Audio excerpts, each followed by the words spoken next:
All right, good morning, good afternoon. Hello, everyone who's watching this live or who's watching a recording of it later on. Thank you so much for tuning in for another episode of Tox Talks. It's been a little bit. So if you have seen Tox Talks before, you should know me. I'm Alex with the Washington Poison Center, and you should know Fiorella with the Virginia Poison Center. We're both public health educators. This is National Poison Prevention Week, so we're pretty excited for this particular session. All poison centers everywhere are doing whole bunch of hoopla for this particular week to practice poison prevention, which is what we really do every day.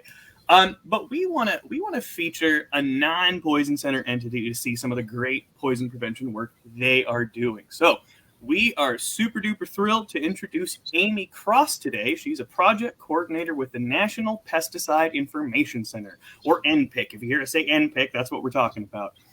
Amy, thank you so much for joining today. How's your day so far? Oh, it's really nice here. Thanks for inviting me to attend. I was happy to help. Absolutely. Now, before we get going into the questions, is there anything about NPIC you want to say or feature or broadcast or anything, or do you want to save it for the questions? Well, I think that this will come up a couple different times, but one of the biggest sources of confusion about us is, what do we do? We give unbiased information about pesticides, and pesticides includes disinfectants. That is a big thing. And so we're trying to help you understand the science and the risk. And that's, I think, the best part to understand about NPIC. Well, thank you for clarifying that, because when I hear pesticide, I instantly think bugs. I don't think of other, like larger body of stuff that could work for just general disinfectants. So let's dive on in. We're going to talk about disinfectant wipes specifically today. Now, all poison centers have tracked a pretty substantial increase in exposures to various cleaners and disinfectants since the onset of the COVID-19 pandemic. Now, Fiorella, I think the first question is all yours. Yes, well, thank you, Amy. I am so excited that you're here. Such a timely topic. So, for example, I've been using, disinfectant wipes for quite a while now. I mean, I used to use them every now and then. Once the pandemic hit, pretty often. So, are there anything that I should be concerned about? What are the concerns? I haven't had any problems with them. Well, I think one of the most confusing parts is that, when we say disinfecting wipes, a lot of people kind of forget about that first part. They hear wipes and they think like cleaning wipes, they think like sanitizing wipes. But unfortunately, that word disinfecting has a really specific meaning. And I'll talk a lot more about this later, but the biggest thing is that they're not the same as a regular cleaning wipe or a hand wipe or a baby wipe or a bathroom wipe. These are all very different, and they're made with such different ingredients that it can be important to understand the health risks or the potential health risks of overusing a disinfectant wipe. So when I say disinfecting wipe, I'm actually referring to a type of antimicrobial pesticide. Antimicrobial is just talking about how these are designed to control some kind of a microbe. That could be a germ like a bacteria, a virus, a fungi. It just depends on what that product is made for, but it's only on surfaces. And that's very, very different from, say, a sanitizing wipe, which we might use on our hands or on people. Right. And so this big difference comes down to some of the health risks there. And you may not have realized it before, but if you're looking for a product for the COVID-19 virus on surfaces or some other virus on surfaces, you're going to be seeing that specific word disinfectant when you pick it up at the store versus some of these other products that might be kind of more vague. They might have pictures of somebody using it on their hands. And so that's going to be something that is going to key you in to this product having potentially higher risks than something that's designed to be used on people. Thank you so much for it. Oh, Fiorella, I cut you off. Go right ahead. No, I was just saying thank you. I mean, it's always so good to learn. I'm in the poison center world, but this is so interesting. Yeah. So my question for you, or my first question for you, is how can I tell if I have a disinfectant wipe, like you were saying, or one of the many, many, many, many other types? Yes. Okay. So I did give you a little bit of a clue there where saying the word disinfectant on the label is key.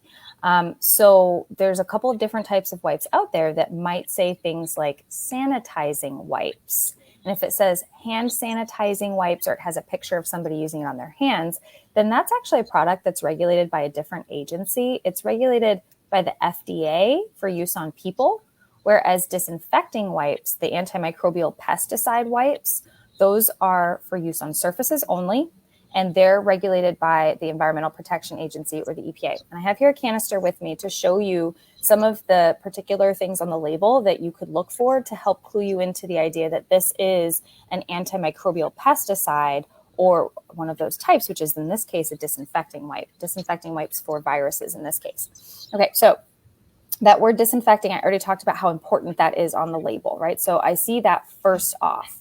Okay, so then there's this other thing. Remember I talked about EPA being the regulating group, or the regulating agency. So what I'm looking for now is something that says EPA registration number. And it might be like abbreviated to EPA Reg No, but it means EPA registration number. And that's because the EPA has registered this product with these ingredients at these concentrations.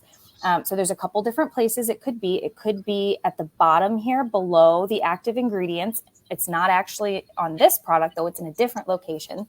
So on this product, I had to turn it over to the back, kind of where the address for the company is. And this is so hard to see. Let's see if I can get it in front of. It is that teeny tiny little text at the bottom of that yellow Post-it note. Okay, oh my gosh, you see that EPA registration number. And it is often a very, very small text size. And so sometimes I even ask folks, like, just go ahead and get out your magnifying glass, or if you have a magnifying feature on your phone, get that out to look for it, because the numbers can be so small. And what that number does is it's unique. Just this product is going to have that EPA registration number. So it's like almost like a social security number for this disinfecting wipe bottle. And that means that, let's say, for example, you have questions about what the risks might be. Let's just say you wanted to call NPIC and ask about the potential health risks. If you gave us that EPA registration number, then we'd be able to look up the product and talk more about what's in it and what the potential risks could be. Wow. There's just so much more to wipes, and, well, in this case, disinfecting wipes. That's right. So, wipes are so convenient to just have around the house. Do you think it would be okay to just keep a canister kind of laying around, I don't know, one in the bedroom, one in the living room, around your house? I understand the convenience. Honestly, I really do. But knowing that these are special wipes, these disinfecting wipes are antimicrobial pesticide wipes, and they are not something that children are supposed to be using. And they have very specific instructions. I'll talk about some of those specific instructions. One of them is that each canister of wipes that you see at the store could be different from another brand, meaning that they could have different ingredients at different concentrations, and they might not even control the same bacteria or viruses. In this case, the disinfecting wipes are, we're usually trying to control a virus on a surface.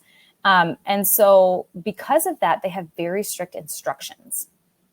And, although a lot of households may already have these around, knowing when and where to use them is so important that I kind of hesitate to say, just have them in every room, right? Because they are only for specific places. You can't use them on every type of surface.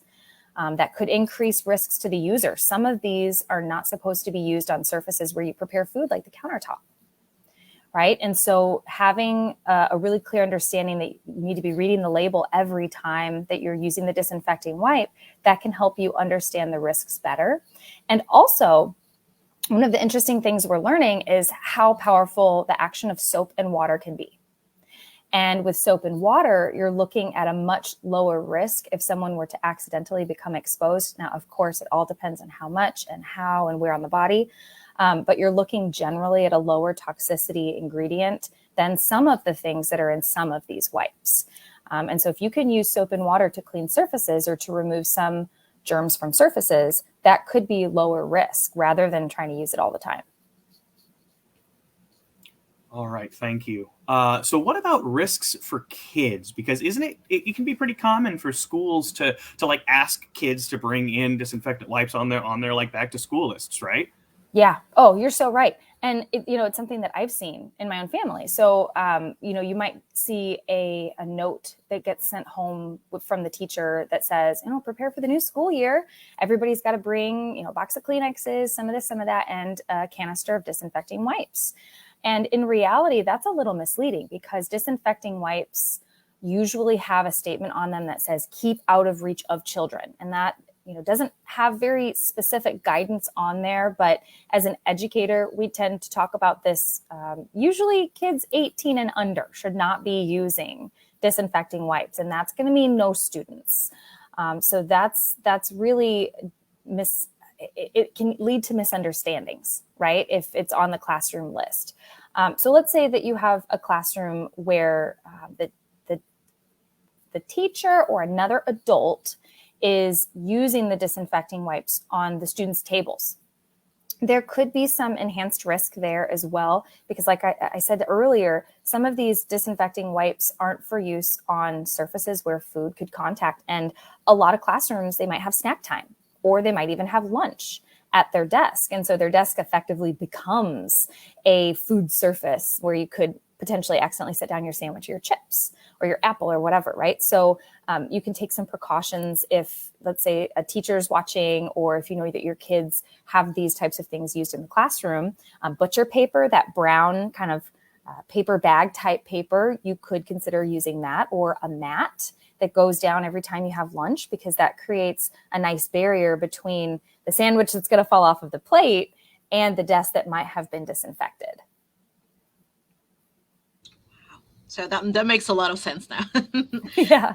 So my other question would be like, can we use disinfectant wipes on, we're all using masks here and there. So, it just seems like I could maybe get a few uses out of this, a few more uses out of this if I, just use that. What do you think? What do you recommend?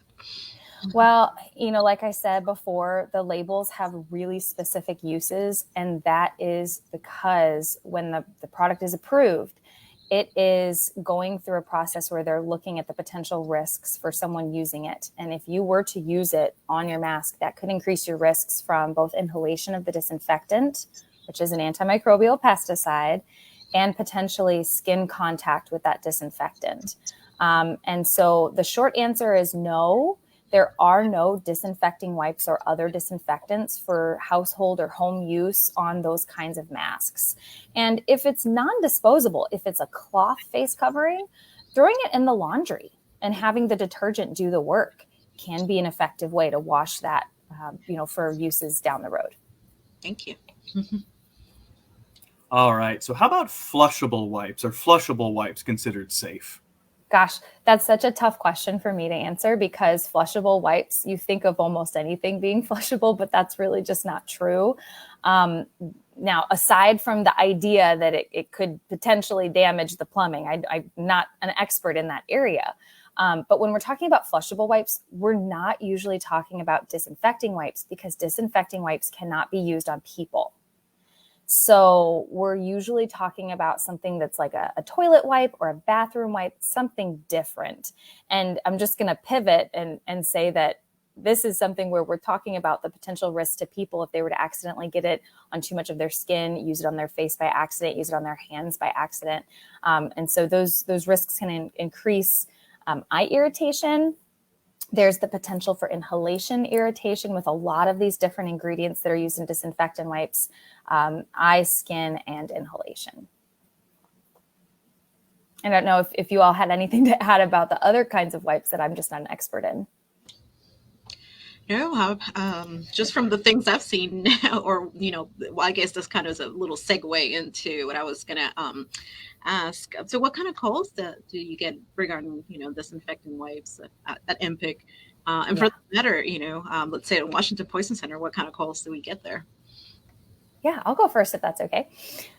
So we get calls about every kind of pesticide, including disinfectants. And usually the types of questions people ask us is it safe? That's probably the number one question we get asked. Either a neighbor's using something, they're going to use something, the caller wants to use something, maybe their landlord is going to use something, or something has already been used, and they just want to know, is it safe? A lot of people have kids or pets that they have particular concerns about. And, there's so many more things than when we think of pesticide, right? We think of like insecticide or something that's a weed killer. But there are these things that are actually around us all the time, like insect repellents that are technically pesticides. And what that means is that we have great information about the potential health risks of using the different kinds of insect repellents, or using the different kinds of disinfectants, or if you have a garden and you're wanting to use something to keep the bugs away, or if you have bugs in the house, or if you have weeds around the outside, right? So anything that is meant to repel, control, or kill, or lower its growth. So like we think of bacteria on surfaces, right? If the product's designed to lower the bacterial growth on surfaces, all of those are considered pesticides. But I guess the number one question is it safe? Now, pivoting to poison centers a bit, and I think this is true for, pick a poison center. We do get information calls for sure. We get folks calling to say, hey, I'm interested in trying this product. What can you tell me about it? But we'd love to get more of those calls, because we could potentially prevent things from going wrong before they ever do.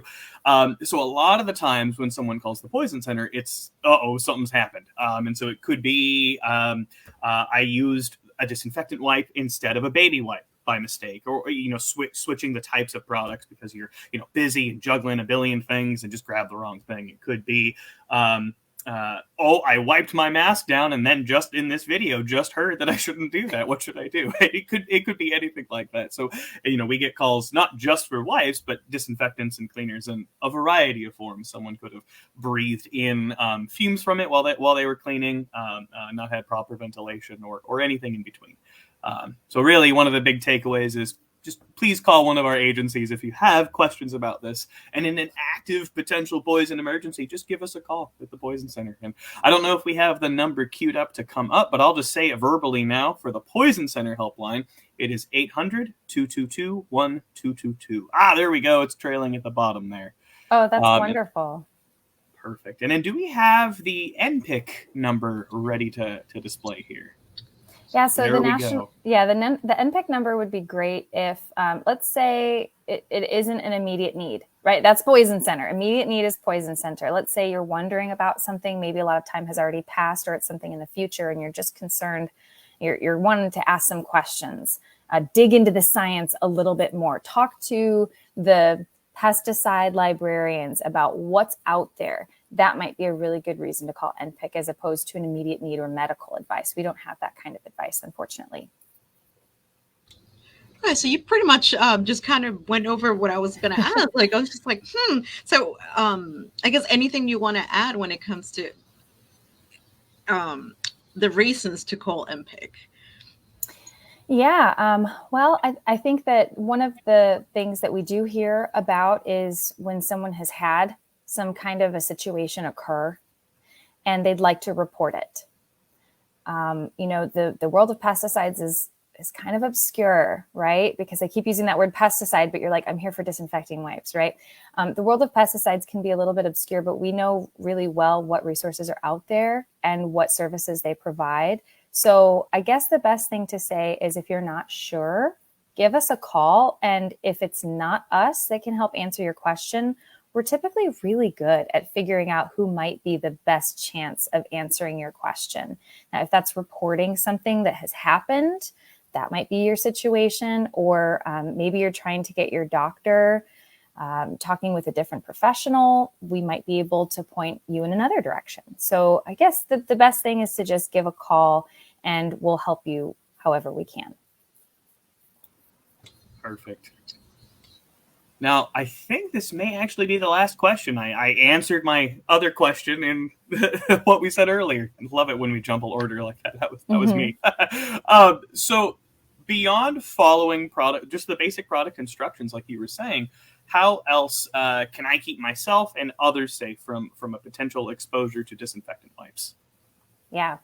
I think a lot of these pointers are going to hold true for many other poisons that could exist in the house.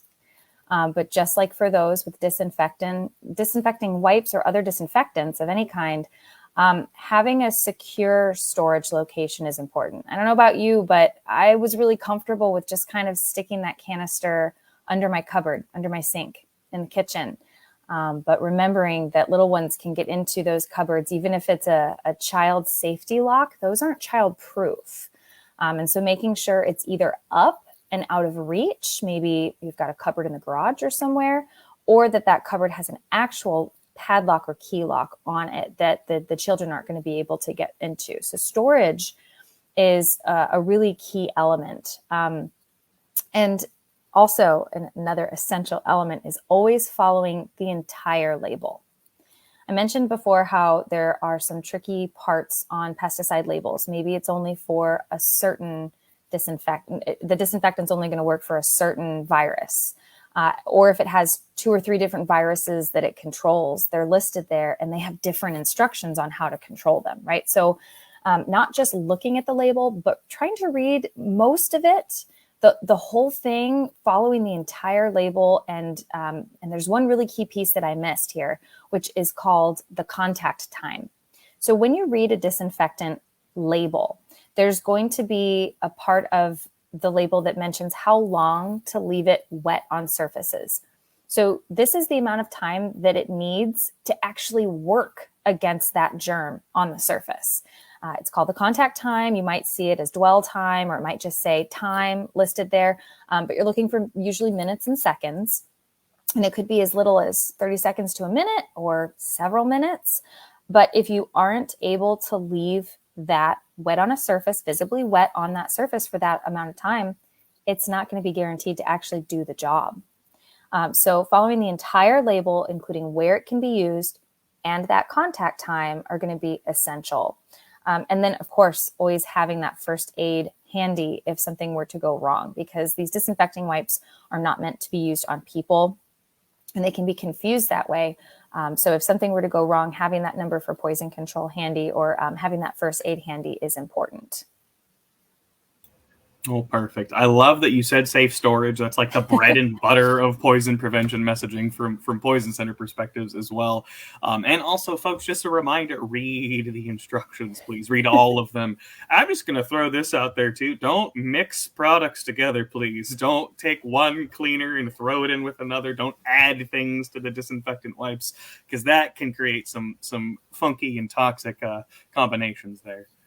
Yeah, I can actually comment on that. So there are some disinfectants, just like this one that I picked up at the store, where the disinfecting wipes actually tell you, like the instructions actually tell you once you use it, to then rinse off the surface with clean drinkable water once you're done.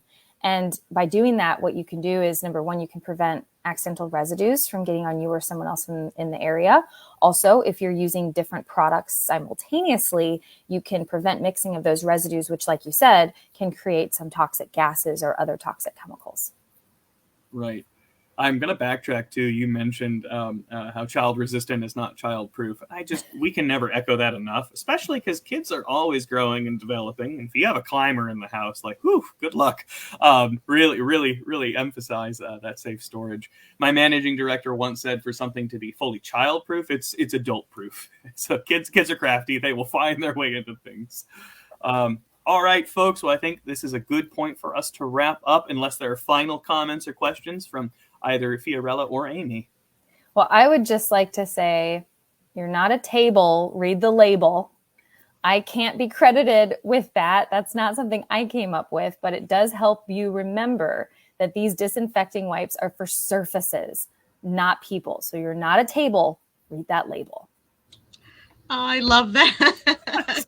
Yeah, that was just great. Thank you so much, everyone. I mean, I'm just excited, it's the beginning of National Poison Prevention Week, and we're kind of kicking off with this. So I'm just really excited for all this great information.